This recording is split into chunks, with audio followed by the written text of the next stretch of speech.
Приветствую вас, дорогие читатели! В 2021 году мы празднуем столетие со дня образования Республики Коми. В честь этого события отдел абонемента Национальной библиотеки Республики Коми подготовил цикл видеообзоров «Моя республика. Книжное богатство». В течение года мы будем рассказывать вам об известных поэтах и писателях Республики Коми, о тех, кто стоял у истоков образования коми-литературы. Мы расскажем о книгах, посвященных жизни и творчеству Ивана Куратова, Виктора Савина, Василия Юхнина, Серафима Попова, Николая Дьяконова, Геннадия Юшкова и Владимира Тимина.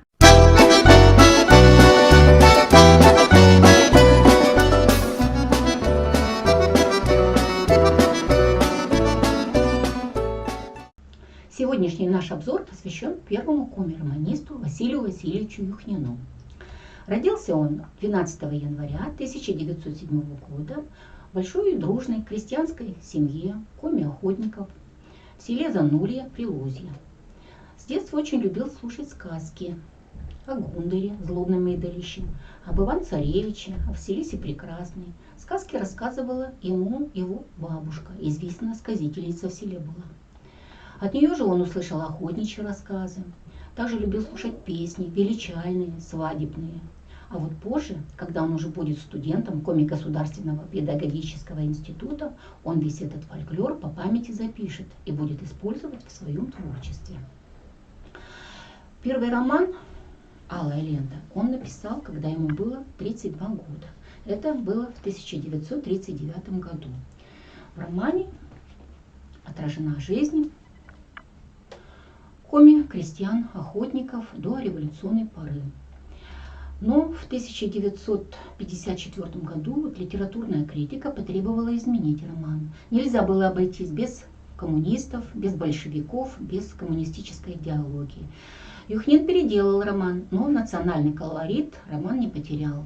Очень интересные вещи можно узнать о жизни крестьян до революционной поры, об их традициях, об их обычаях, как они жили, как праздновали христианские праздники, что ели, что пили, как работали, как отдыхали. Очень много сведений о коми-охоте. Мальчиков к охотничьему делу приучали с измольством, брали в лес, показывали, как ставить ловушки на боровую дичь, капканы на лесного зверя, как вести себя в тайге, как вести себя в охотничьей избушке, как выбирать промысловую собаку, как воспитать промысловую собаку. Если у щенка, скажем, когти, уши, нос собаки, все имело значение. Если, скажем, у щенка были короткие ушки, то такая собака будет ленивой, не годилась для промысловой охоты. Если усы были длинными и шли вперед, то такая собака будет злой, сердитой. Это тоже нужно было учитывать. У собаки нос должен быть длинным, чтобы нюх был хорошим. Собака должна быть выносливой. Сердце щенка должно биться равномерно, четко. Хозяин собаки одевал, как виделось, вот, как выбирал щенка, одевал шубу наизнанку, мехом наружу, и начинал кидаться на щенка. Если щенок прятался под лавку, он не годился для промысловой охоты. Щенок должен был лаять. Также брали щенка за шиворот, поднимали. Если он никак не реагировал, был спокоен, такой щенок тоже не годился для промысловой охоты. В книге очень много интересного о том, как вести себя человеку, когда он в лесу встречается с медведем. Первая такая встреча у наших героев романа Ильи и Веры произошла, вот когда они собирали бруснику, и Вере удалось отпугнуть медведя с помощью красной ленты, которую подарил ей Илья. А вот второй раз Илья уже встретился с медведем на узкой тропе, и ему пришлось бороться с медведем, чтобы сохранить себе жизнь. Ему пришлось левую руку сунуть в пасть медведю, кулаком перекрыть ему дыхательное горло, а правой рукой сумел достать охотничий нож и заколоть медведя. Были перекушены его сухожилия на левой руке, повреждены крупные кровеносные сосуды, но тем не менее охотнику удалось выжить. Вот благодаря, возможно, своим знаниям. Да и собака промысловая его не подвела, не испугалась медведя, тоже помогала как могла. В книге не только об охотниках, но и о лесозаготовках. В романе интересно рассказано, кто такие зимогоры. Слово употребляется и в нынешнее время. На питерском сленге зимогоры — это те, кто остается зимовать на даче, не возвращается в город. Ну а в начале 20 века в Пермском крае так называли лесозаготовителей, наемных рабочих на лесозаготовках. Не всегда охотничий сезон в Коми края был удачным. И вот, чтобы заработать немного денег, зырянам приходилось уходить в Пермский край на лесозаготовки. В романе рассказано, как они трудились на заготовке дров. Печи заводов Пермского края тогда отапливались не углем, а работали на дровах. В романе поднимается много проблем по экологии леса, как сохранить лес, как не дать вывести ему иностранному капиталу за рубеж, как поступать, если хозяин, скажем, заплатил мало за работу. Прочитав этот роман, конечно, хочется как бы узнать продолжение о том, как сложится судьба у главных героев, у Ильи и у Веры.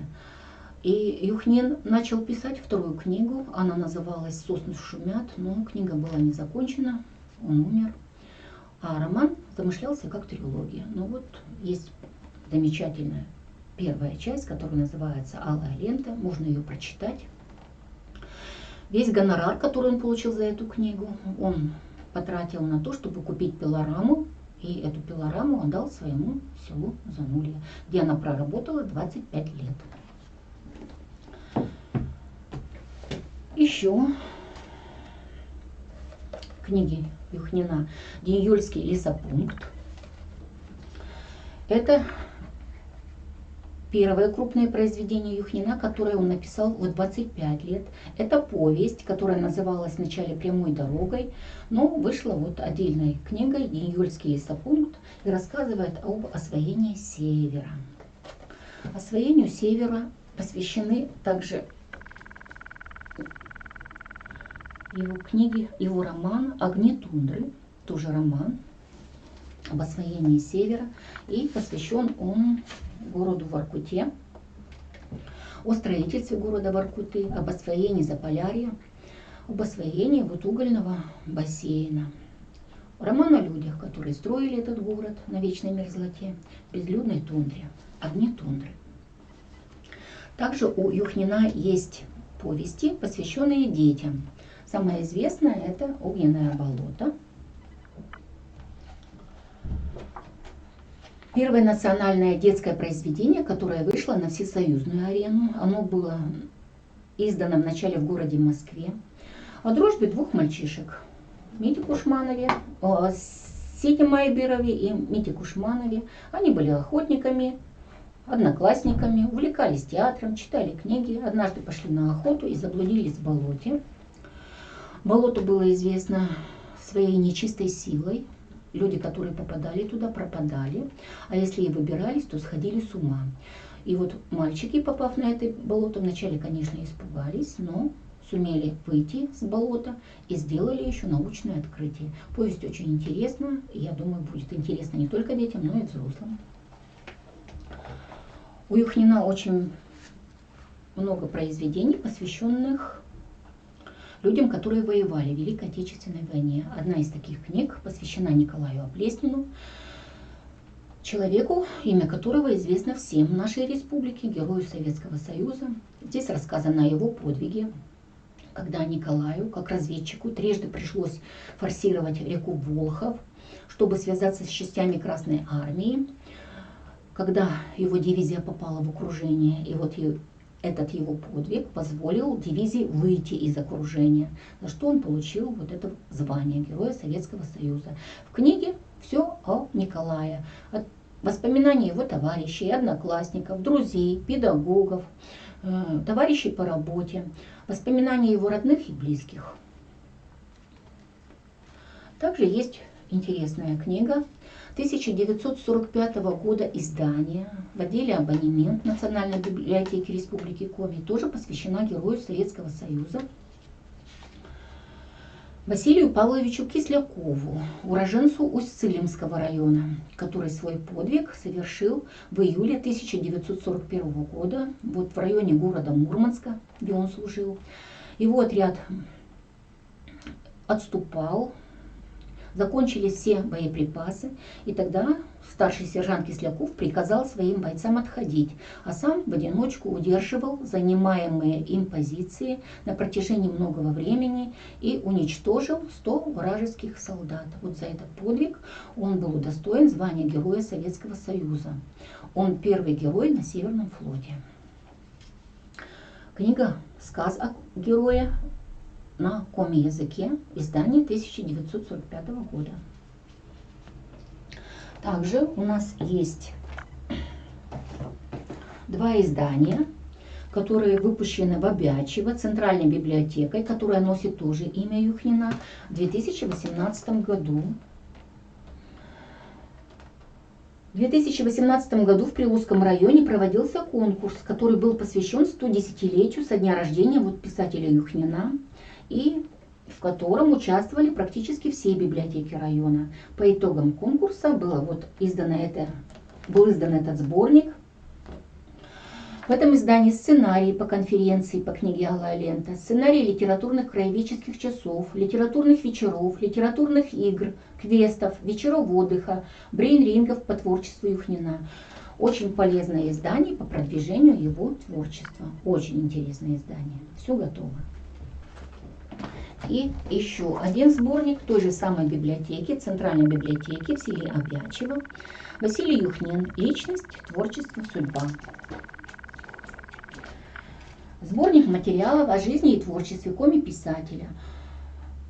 Содержание сборника расположено по главам, куда вошли воспоминания писателей, соратников по перу, воспоминания родных. Очень много фотографий из личного архива семьи, очень много документов.